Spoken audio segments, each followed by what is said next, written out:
Oi, para vocês tudo bem? Como é que vocês estão?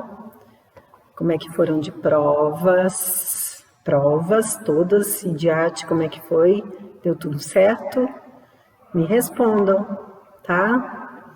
Primeiro eu queria pedir uma desculpa para vocês sobre quarta-feira na hora do chat. Eu não consegui ligar direito o meu notebook, aí deu umas confusões, mas depois eu entrei, tá bom? Deu certo, aí eu respondi algumas perguntas, mas me perguntem, eu estou aqui para isso, estou à disposição de vocês, tá bom?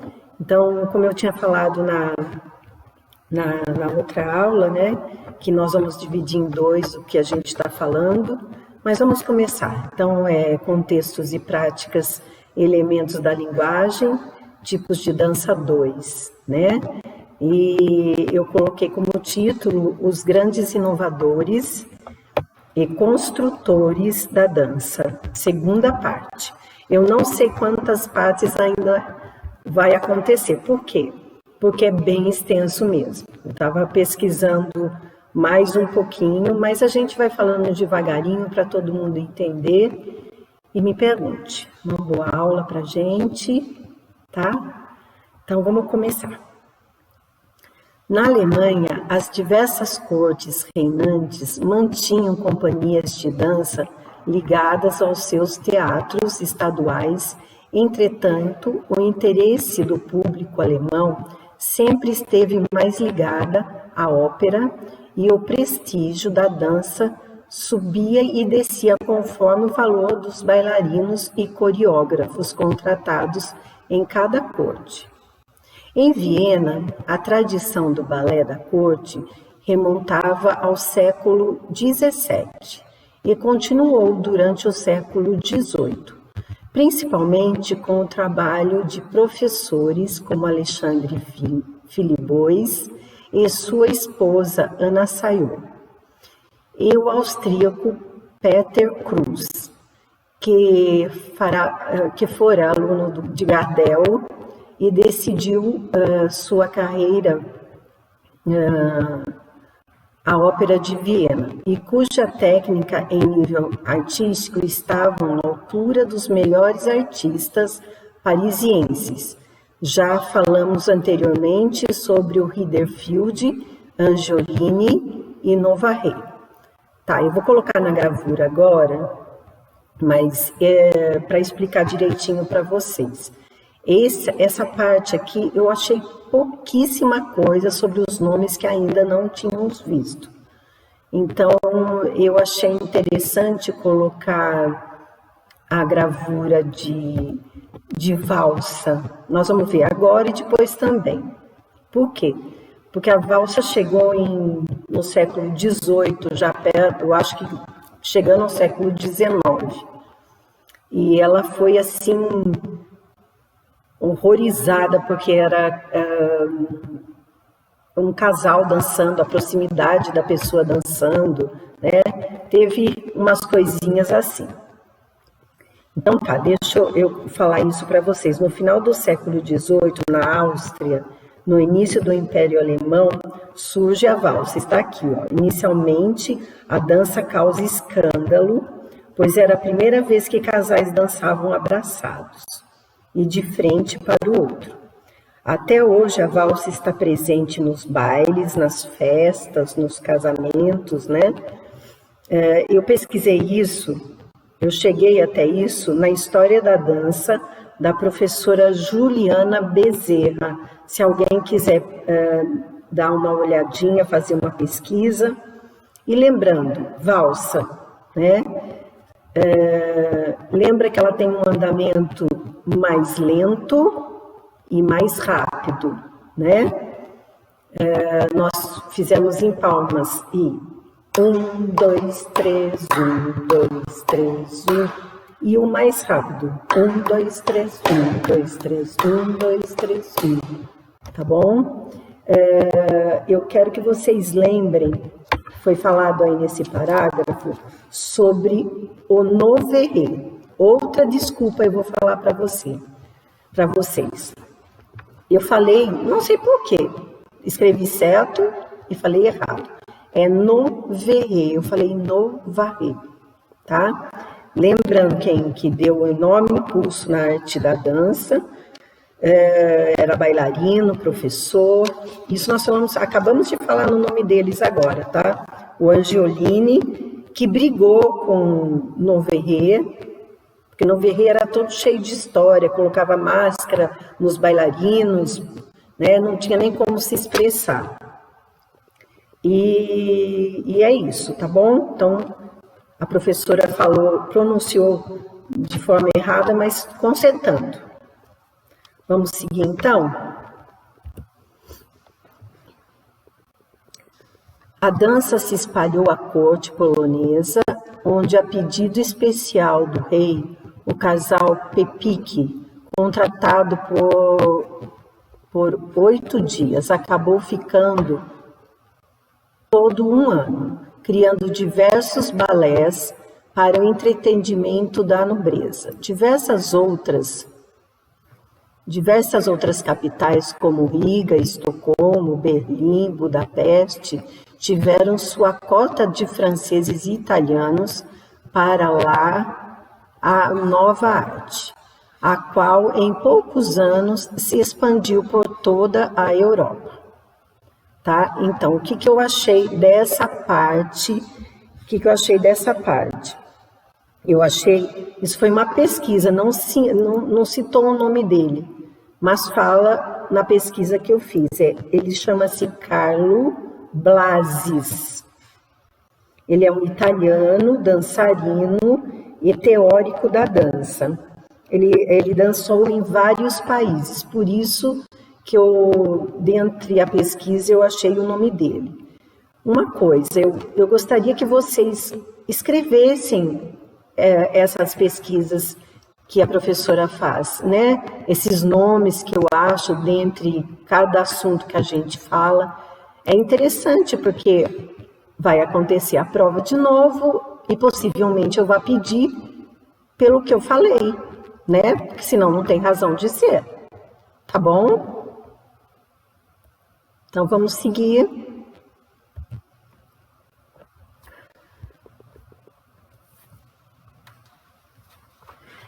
A situação da Inglaterra foi um pouco diferente no sentido de que a proximidade entre Londres e Paris teve como resultado 2 fases diversas. A pouca distância tornou bastante fácil que Londres fosse rapidamente invadida por coreógrafos e bailarinos e professores franceses, o que ocorreria por todo o século XIX. Ao mesmo tempo, a extrema severidade dos costumes ingleses permeava a hipocrisia, impediu que localmente a dança tivesse o avanço que viria a ter na Rússia. Na verdade, só no nosso século é que seriam fundadas as primeiras grandes companhias inglesas de dança. Companhias inglesas de dança. E nenhuma das grandes estrelas que povoaram os palcos ingleses no século XIX era nascida na Inglaterra. Pensa bem, tudo de fora. Foi em Copenhague, na Dinamarca, que a Ópera Real abriu uma escola não muito distante dos parâmetros parisienses. Escola essa sob a direção de Anthony Bournonville. Vou falar sobre ele daqui a pouco, tá? E de seu filho Auguste. Estabelecia a distinção da escola dinamarquesa, a qual é reconhecida hoje em dia como possuidora de um estilo próprio, e é mesmo. Eu estou falando porque eu já fiz um curso com uma professora, uma bailarina que mora na Dinamarca faz mais de 30 anos, brasileira, e ela deu um curso, e eu fiz aula com ela, e é realmente meio diferenciado, mas muito legal, muito legal. Então, a qual é reconhecida hoje em dia como possuidora do estilo próprio, como eu falei, dando origem a uma dinastia de esplêndidos bailarinos que perdura até nossos dias. Além de Bournonville, os dinamarqueses tiveram em Graham, aí está escrito Lucille Graham, vou falar sobre ela também, muito importante. Uma das famosas bailarinas do período romântico da dança. Diversas coreografias de Bournonville continuavam a ser apresentadas hoje em dia num exemplo de valor e continuidade, raros no mundo da dança, com as quais encontramos paralelo na Rússia da segunda metade do século XIX.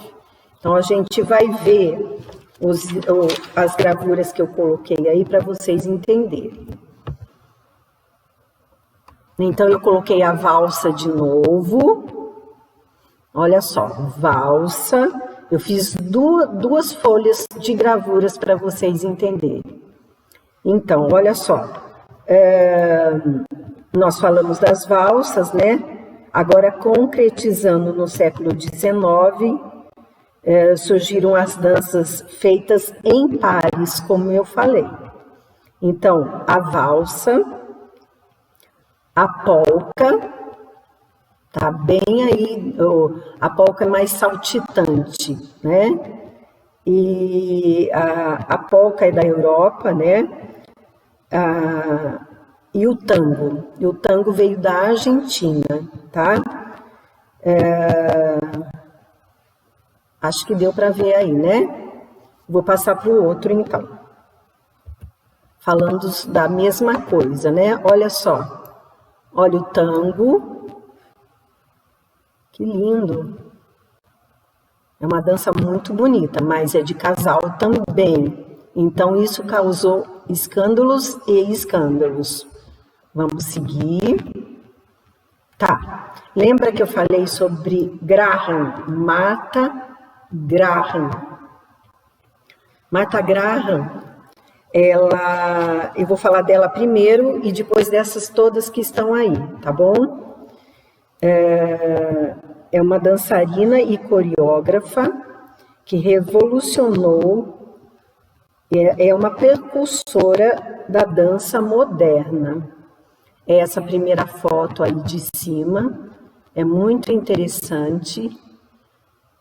Procure sobre ela é uma pessoa muito especial no mundo da dança, tá? Tem método de Martha Graham para se fazer. Também já fiz. Acho que eu já fiz um pouquinho de tudo, né? Tá, aí tem a Loie Fuller, que é a segunda aí. A Ruth Dennis, que é essa. A Emily Jacques. A Emily Jacques eu não achei foto dela. A Isadora Duncan. Essa é outra que revolucionou. Olha só o estilo dela. Descalça, sem nada assim, os vestidos eram assim, as armações, né? Muito diferente. Essa que eu vou falar agora, ela é importante porque vocês vão ouvir muito falar dela. Chama Mary Wickman, né? Ela é a fundadora da dança expressionista, tá? E Rudolf Laban. Acho que eu não coloquei do Laban. Ah, sim, aqui o Laban aqui. A Mary Wickman está do lado dele. O Laban e Mary Wickman. Laban ele tem uma escola de Laban em Londres. A professora também já fez curso. Eu praticamente acho que na minha época é totalmente diferente, né? A hora que começa a aprender dança. É rígido, tudo muito centrado. Não que Laban não seja assim, mas ele deixa os movimentos livres. Se eu fosse desenvolver um método agora para criança, eu desenvolveria de 3 até 7 anos, método Laban. Aí a criança vai optar para ver que dança que ela quer fazer. Se é balé clássico, se é jazz, se é qualquer outra coisa. Porque Laban trabalha a liberdade, a coordenação motora, a expressão, é maravilhoso o método dele, tá? Procurem, tá? Pesquisem sobre ele, por favor, tá bom? Vamos seguir. Então, vamos lá. Na Itália, as cortes da Renascença preocupavam-se em manter um dançarino profissional que ajudasse e dirigisse a sucessão de espetáculos e festividades que eram uma constante na vida das cidades dos estados daquele país.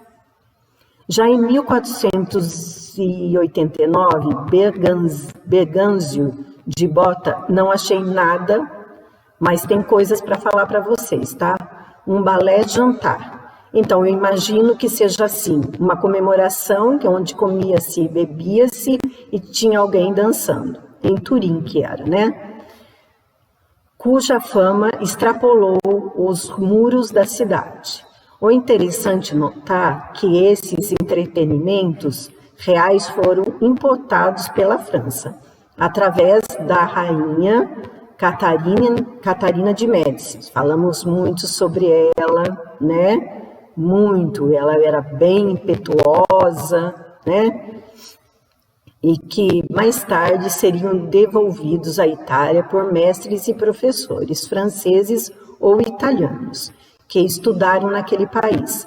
A dança na Itália centralizou-se principalmente em Milão, mas se desenvolveu também nas cortes de outras cidades, como Nápoles, Veneza, Turim, Florença, Roma, nesta última tendo que lutar várias vezes contra a censura papal.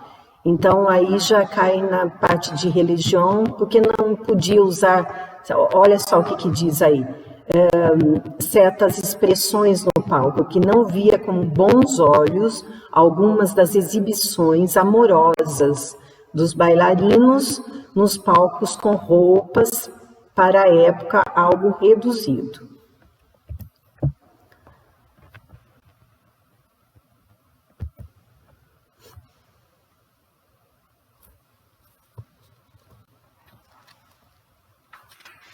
Vamos lá.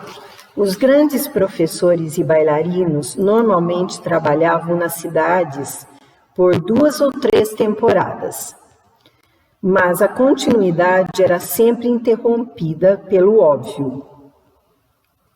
O favoritismo da ópera no coração dos italianos. Isso não impediu que a Scala de Milão, vamos falar dela depois, já em 1812, fundasse uma academia para o ensino da dança, apesar de bailarinos terem sido incluídos no elenco do teatro desde a sua abertura, em 1778. Essa escola se transformaria numa das mais importantes do século XIX, formando uma série de bailarinos de grande força técnica e um vigor interpretativo, não muito fácil de se encontrar nos demais países. Sem dúvida, um traço característico dos italianos. Entre as mais famosas bailarinas, eu achei quase todas, tá? Entre as famosas bailarinas podemos citar Cerrito, Fuoco, Secchi, Boschetti, Rossati, Ferraris e Legnani. Legnani não é bailarina e nem bailarino, ele é um guitarrista. Acho que é isso mesmo, vou ver aqui. E Brianza, de 1830 a cerca de 1850, o Scala que ele fala aqui é o Scala de Milão, que é o teatro, né? Seria um dos teatros líricos no movimento romântico do balé, mas o favoritismo pela ópera foi mais forte. Até hoje, nos teatros italianos, o balé tem uma posição secundária, apresentando um número reduzido de peças a cada ano. Suas escolas produzem excelentes bailarinos, que vão brilhar em outros países, já que são poucas as oportunidades que tem na própria Itália. Então, vamos ver as gravuras. Olha lá o Scala de Milão. Veja bem o tamanho, né? Então, Scala é uma das mais famosas casas de ópera do mundo. É uma arquitetura neoclássica, cabe 2.030 pessoas dentro. Pense bem, quanta gente. O auditório do colégio cabe 1.200, se não me engano. Cabe 2.030 pessoas aí. Eu coloquei a parte de fora e a de dentro só para vocês darem uma olhadinha, né? Vamos seguir. Tá, eu falei que eu tinha achado as bailarinas, né? E achei mesmo. Então, cada uma delas, Cerrito, a Fuoco, né? Veja bem as vestimentas dela, que diferente da Isadora Duncan que a gente acabou de ver, né? Olha bem as roupas de cada uma. Pesquisem, gente, tem o nome de cada uma aí, veja direitinho, tá bom? Vamos seguir. Isso eu acertei, era o Legnani. Então, ele era guitarrista, não errei, não. É isso mesmo, tá? Eu coloquei ele aí por quê? Porque eles estavam falando, eu acho que é por causa de montar as peças, então ele deve ter tocado também, né? E é isso, vamos lá. Vamos lá para as Américas agora. Poxa vida, vamos falar um pouquinho, acho que do Brasil, né? Vamos falar um pouquinho. Então, o balé veio das Américas, trazido por artistas europeus, e só no século atual é que os países do continente formaram suas próprias companhias. O balé do Teatro Municipal do Rio de Janeiro, veja bem que lindeza que é isso. Gente, eu não conheço do Rio de Janeiro. Incrível, não conheço. Conheço de São Paulo, mas do Rio não. Mas é maravilhoso, né? Maravilhoso, olha só. Foi fundado em 1936 e é o segundo mais antigo, após o Teatro de Colón, em Buenos Aires, na Argentina, que remonta a 1922. Olha aí que interessante. Os dois são lindos, né? As grandes companhias, eu fiz questão de colocar aí as companhias que estão citadas aí no texto, né?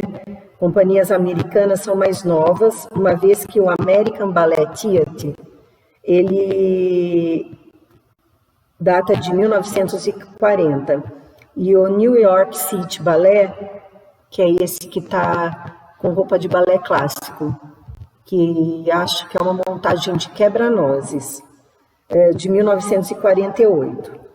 Descontando-se os nomes organizações anteriores que essa companhia teve na década de 40, né? Tá. Mas lindos teatros, né? Maravilhosos. Então, vamos seguir. Tanto no Brasil como na Argentina, as primeiras companhias de que se tem notícia são os grupos franceses que vieram em 1823, dirigidos pelo cômico Toisante.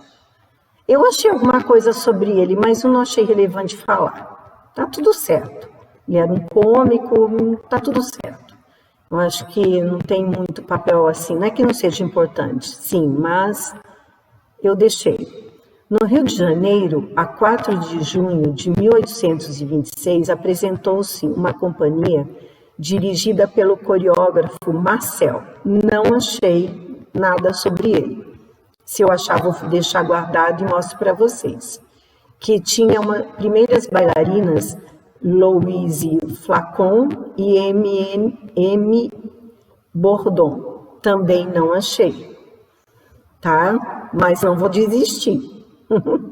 O público correu a ver uma nova arte e houve até brigas entre estudantes que preferiam as dançarinas e aqueles que defendiam as atrizes mais famosas da época. A companhia e a arte receberam um selo imperial, que eu coloquei aí para vocês para dar uma olhadinha. Quando o imperador Pedro I se transformou numa presença constante em seus espetáculos, ele estendeu a sua mão benfeitora de apertos financeiros. Que coisa boa, né? Para a arte agora podia ter mesmo uns apertos financeiros, né?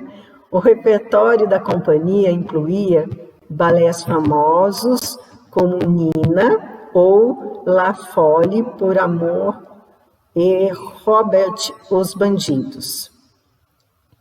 Então, olha, pois aí, olha que lindo que é esse programa. Eu vou falar o que é a Nina, né? Ou La Folie par Amour.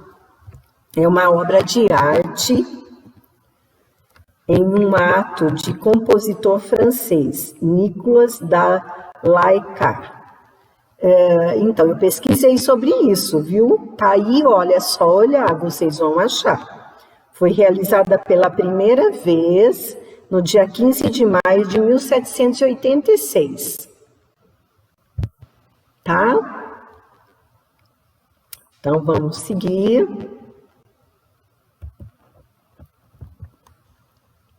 Nos Estados Unidos, a situação não é muito diferente, ainda que haja registros de espetáculos de dança em Nova York, no ano de 1792, e algumas bailarinas como Augusta Mailloux, Mary Ann Lee, tenham alcançado o sucesso do século XIX, inclusive na Europa. Então, eu achei as duas aí, né? A maioria dos balés montados nas diversas cidades era de procedência francesa.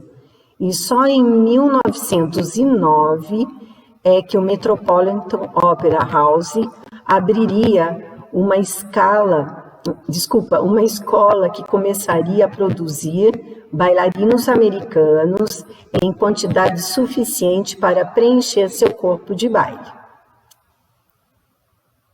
Deixa eu ver se eu pesquisei alguma coisa para falar para vocês. Tá.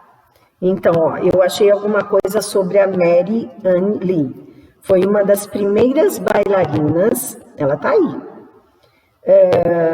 profissionais da América, tá?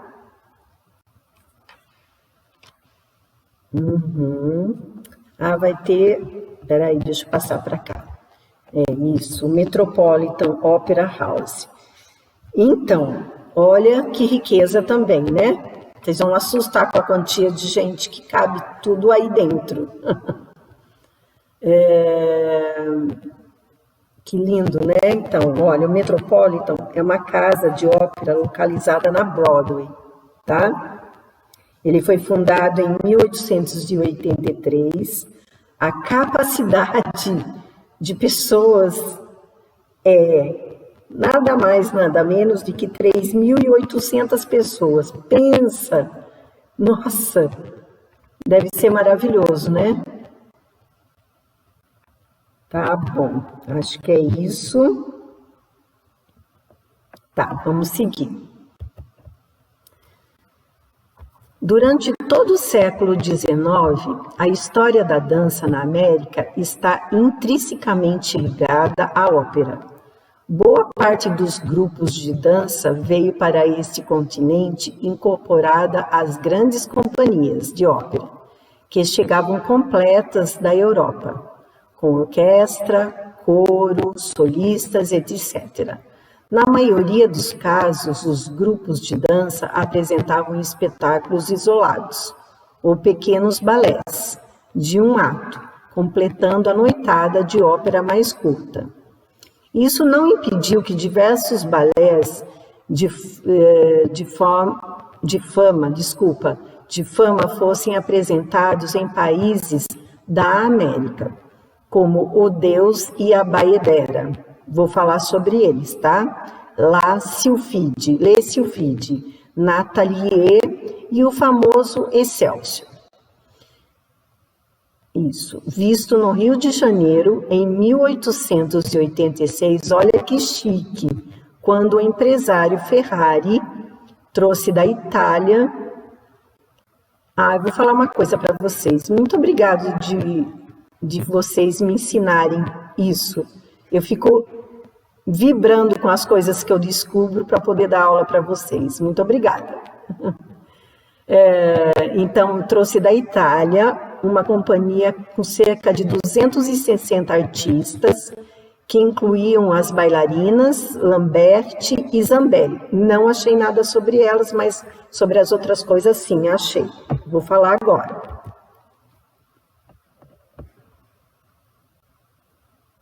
Tá. Eu vou falar sobre La Bayadère. Tá aí, ó, tá escrito. Clássico em 3 atos, foi uma das produções mais aguardadas, e o enredo passa-se na Índia. Conta o amor trágico, para variar, meio trágico as coisas, né? Aí o Le Sylphide é desse casal aí, é em 3 atos também. Então, Le Sylphide foi apresentada pela primeira vez em 1832, na Ópera Nacional de Paris. É um balé de 2... Aqui está falando 2 atos. E eu acho que tem 2 e 3 atos, tá? Depende de quem tá montando. Lembrando isso também, que acho que foi numa das primeiras aulas. Quando se monta, não pode mudar as coisas, né? Tem que ser exatamente igual foi montado em 1832. Com coreografia de Filippo Taglioni. Guardem esse nome, Taglioni. Nós vamos falar muito sobre isso. Por quê? Ele é pai de Mary Taglioni, uma pessoa muito importante no mundo da dança. É uma história de amor que o príncipe se apaixona por uma criatura mitológica. Tá bom? Deixa eu ver se tem mais alguma coisa para falar para vocês sobre esse parágrafo. Tem. Lembra que tem aquele balé, o Excelsior? Ele foi criado em homenagem às indústrias. Presta atenção, vai cair na prova, eu vou colocar isso. Já estou falando. Então, é uma homenagem às indústrias do século XIX, com o surgimento da luz elétrica, do telégrafo, das máquinas a vapor e do Canal de Suez. Canal de Suez, então, é um caminho marítimo entre a Ásia e a Europa, que liga o Mediterrâneo ao Mar Vermelho, tá? Dá uma pesquisada aí, e ele está no Egito, né? Quem comanda ou quem entende é no Egito, na região norte da África e no Oriente Médio da Ásia, tá bom? Quem controla, desculpa, eu não achava a palavra certa, quem controla o Canal de Suez é o Egito, tá bom? Passando. Aí, olha, coloquei essas gravuras e o Excelsior aí, que é a apresentação, né? Tem bastante coisa sobre o Canal de Suez, é interessante ver. E que se foi feita uma dança sobre ele também, em homenagem a essas mudanças, né? Muito interessante. Tá bom? Vamos lá. No Brasil, esse costume continuaria até 1936.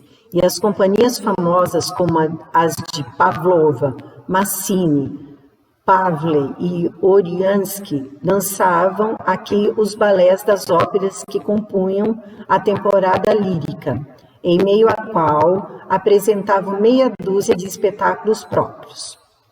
As demais cortes da Europa passavam a imitar os franceses e a manter também suas próprias companhias, apresentando balé perante um público cada vez maior. Inovadores como Noverré, lembra dele? Salé Vestres, lembra? Que inventou D'Auberval, que inventou, que compôs o La Fille Malgardée, o Angiolini, falamos no começo, que brigou com Noverré, e muitos outros enriqueceram com seu talento e técnica, e o ensino da dança, e abriram ao mesmo tempo para um maior número de propostas dramáticas. A soma de todos esses fatores vai fazer com que a dança nas primeiras décadas do século XIX ganhe um apoio popular sem precedente e venha a se colocar entre as artes mais apreciadas. O nascimento da época romântica do balé dará um tremendo impulso a essa arte. Então, esse último parágrafo aí, o nascimento da época romântica do balé, dará um tremendo impulso a essa arte. É o nosso tema da próxima aula, que é bem extenso também, mas eu vou devagarinho, a gente chega lá, tá certo? Vamos colocar umas gravuras. Aí, então tem a Pavlova, né? O Massini, que eu acabei de falar. Achei interessante as gravuras. E é isso, tá? Espero encontrar com vocês a semana que vem. Não vou encontrar com vocês daqui a pouquinho na aula prática. Até daqui a pouco. Tchau, tchau.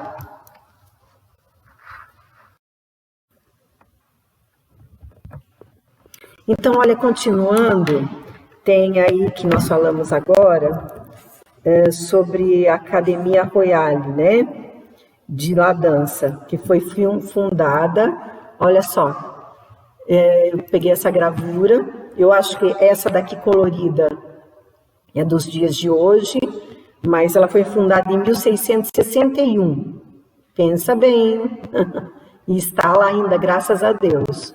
Um dia acho que vamos conhecer, tá bom? Então tá, um abraço em cada um, fiquem com Deus e até daqui a pouco na aula, tá bom? Tchau!